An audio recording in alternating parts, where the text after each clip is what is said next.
এই মুহূর্তে জাহাঙ্গীরনগর বিশ্ববিদ্যালয়ে আছেন সহকর্মী হাসান ওয়ালি, তার সঙ্গে আছেন আমাদের আরও দুই সহকর্মী শফিকুজ্জামান রুবেল এবং স্বপন আহমেদ। সরাসরি যাচ্ছি সেখানে।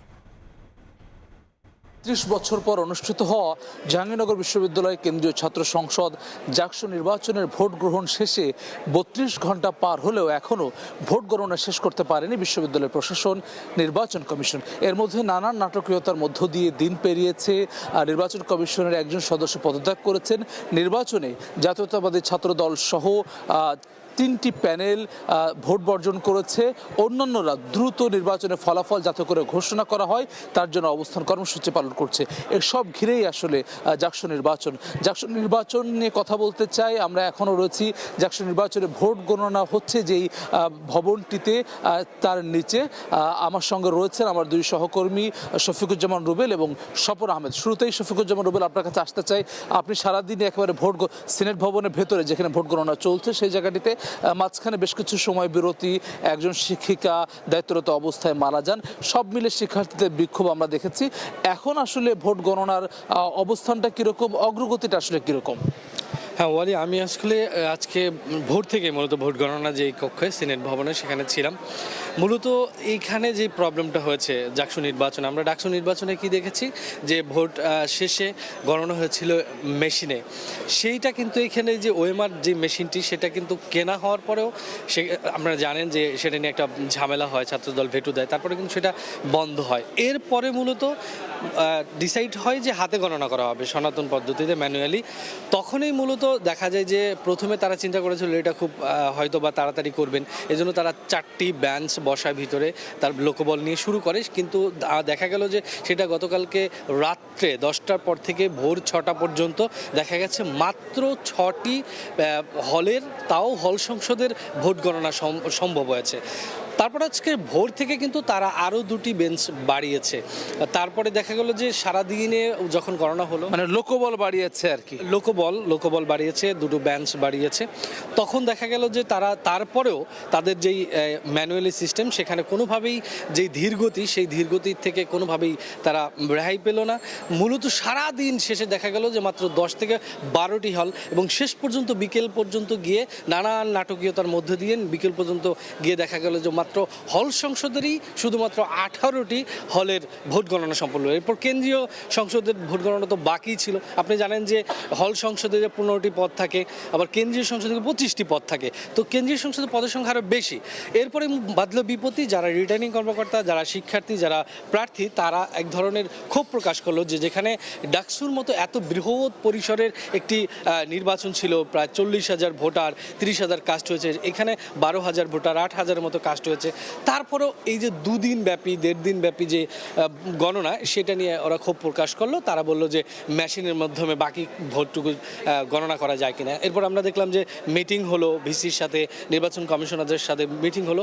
তারপরে মূলত তারা একটা ডিসিশন নিল যে না, ম্যানুয়ালি হবে, কিন্তু তারা আরও বড় পরিসরে কিছু লোকবল বাড়াবেন, কিছু বেঞ্চ বাড়াবেন। এরপর আমরা দেখি যে রাত 7:30টার পরে মূলত কেন্দ্রীয় সংসদে ভোট গণনা শুরু হয়, কিন্তু সেটাও তোড়জোড় করে হয়েছিল। আমরা ভেবেছিলাম যে হয়তো আজকে রাতের মধ্যে আমরা চূড়ান্ত ফলাফল পেয়ে যাব, কিন্তু বাস্তবতা হচ্ছে যে এই ম্যানুয়ালি পদ্ধতিতে আমরা দেখতে পাচ্ছি যে আজকে রাত তো হওয়াই সম্ভব না, বা সেটা কতটুকু সেটা দেখেই বোঝা যায় পসিবল খুবই সুপ্রসন্ন।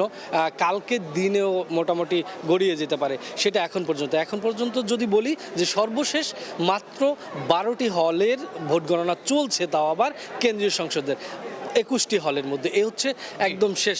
বিশ্ববিদ্যালয় প্রশাসনের তরফ থেকে আমরা জানি যে আশ্বাস দেওয়া হয়েছে যে আজকে রাতের মধ্যে তারা ফলাফল প্রকাশ করবেন। যারা ভোটের মাঠে আছেন, ছাত্র শিবির, গণতান্ত্রিক ছাত্র সংসদ, স্বতন্ত্র প্যানেল, তাদের তরফ থেকেও দাবি আজকে রাতের মধ্যে যাতে করে পাবলিশ করা হয়। আমার সঙ্গে আছেন আমার সহকর্মী স্বপন আহমেদ। আপনি সবসময় এই সিনেট ভবনের বাইরে ছিলেন, আমরা এখনও দেখছি অনেক জমজমাট, অর্থাৎ যারা প্রতিদ্বন্দ্বিতা করছেন তারা ভিড় জমিয়েছেন, স্বাভাবিকভাবে তারা কাঙ্ক্ষিত ফলাফল পেতে চান, বা অনেক ভোটারও আছে যারা ভোটাধিকার প্রয়োগ করেছেন। সব মিলিয়ে গতকাল রাতে আমরা দেখেছি ছাত্র দলের তরফ থেকে বা যারা ভোট বর্জন করেছে 2-1টি মিছিল বিক্ষোভের ঘটনা ছিল। আজকে সারাদিন আমরা সেরকম কিছু দেখিনি, বা এখানে অনেক আইনশৃঙ্খলা বাহিনীর সদস্যদের বিপুল উপস্থিতি আমরা দেখেছি। সব মিলে আপনার কাছে এই বাইরের আইনশৃঙ্খলা পরিস্থিতি বা ভোটের পরিস্থিতি কীরকম ছিল?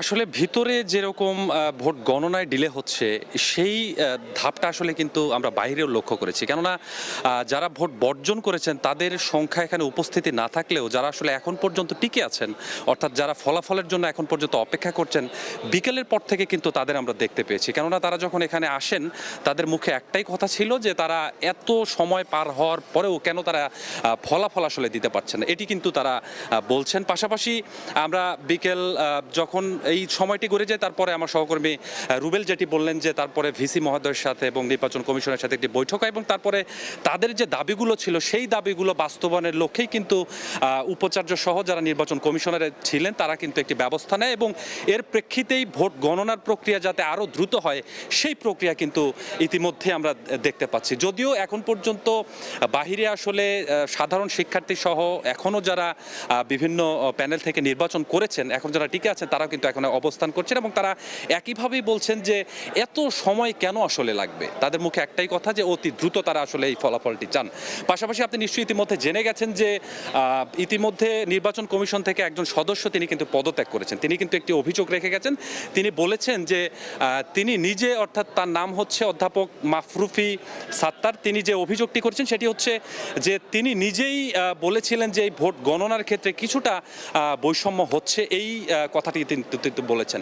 এই অভিযোগ রেখেই কিন্তু তিনি পদত্যাগ করেছেন এবং এই পদত্যাগের পরবর্তীতে আসলে আমরা দেখেছি ছাত্রদের তরফ থেকে এটি প্রতিবাদ জানানো হয়েছে। হ্যাঁ, আমরা দেখেছি আসলে দিনব্যাপী আসলে অভিযোগ, পাল্টা অভিযোগের মধ্য দিয়ে আসলে আজকের দিনটি ভোট গণনা চলছে, কিন্তু শিক্ষার্থীরা প্রত্যাশা করছেন তাদের দীর্ঘদিনের অপেক্ষার অবসান ঘটিয়ে যে জাকসু নির্বাচন সেটির ফল প্রকাশিত হবে এবং একই সঙ্গে যে গণতান্ত্রিক ধারা সেদিকে বিশ্ববিদ্যালয় এগিয়ে যাবে এবং শিক্ষার্থীদের যে অধিকার, গণতান্ত্রিক বিশ্ববিদ্যালয়, সেই বিশ্ববিদ্যালয় আসলে প্রতিষ্ঠা হবে, সেই প্রত্যাশা কিন্তু শিক্ষার্থীদের মধ্যে রয়েছে। জাকসু নির্বাচনের খবর জানাচ্ছিলেন আমাদের সহকর্মীরা।